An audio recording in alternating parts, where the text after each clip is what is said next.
Assalamualaikum warahmatullahi wabarakatuh. Izin ibu, izin teman-teman semua.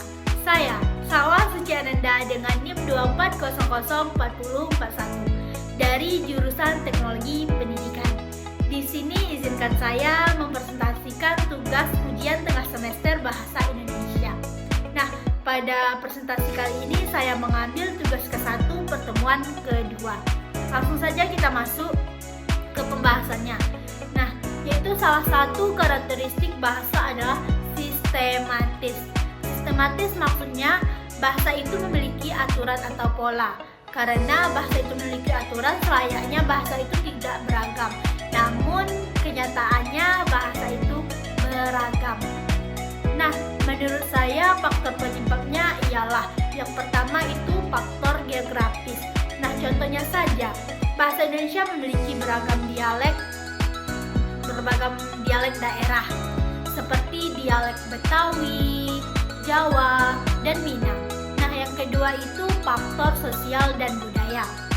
Misalnya saja, bahasa yang digunakan dalam situasi formal berbeda dengan bahasa dalam percakapan santai. Nah, yang ketiga itu faktor sejarah dan kontak bahasa. Contohnya, bahasa Indonesia memiliki banyak menyerap kata dari bahasa Sanskerta, Arab, Belanda, dan Inggris. Nah, selanjutnya yaitu berikut beberapa jenis ragam bahasa. Berdasarkan situasi pemakaiannya, bahasa terbagi menjadi yang pertama yaitu ragam formal. Nah, ragam formal itu digunakan dalam situasi resmi seperti pidato, rapat, atau dokumen hukum. Contohnya bahasa dalam undang-undang. Nah, yang kedua itu ragam informal. Digunakan dalam percakapan sehari-hari yang santai. Contohnya obrolan sama teman. Nah, yang ketiga itu ragam non-formal. Ya, yang ragam non-formal. Nah, berada di antara formal dan informal, seperti diskusi kelas atau wawancara kerja. Nah, selanjutnya berdasarkan media penyampaiannya. Nah, ragam itu terbagi menjadi dua, yaitu ragam lisan dan ragam tulisan.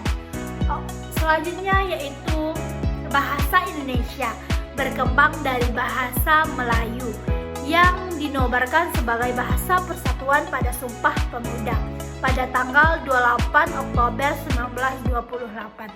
Sejak saat itu, bahasa Indonesia mengalami beberapa fase perkembangan hingga menjadi bahasa resmi negara dan berkembang saat ini. Nah, yang pertama itu periode Sumpah Pemuda pada tahun 1928 sampai 1945. Nah, yang kedua itu periode kemerdekaan pada tahun 1945 sampai 1950. Nah, yang ketiga yaitu periode pembangkuan dan pengembangan pada tahun 1950 sampai 1972.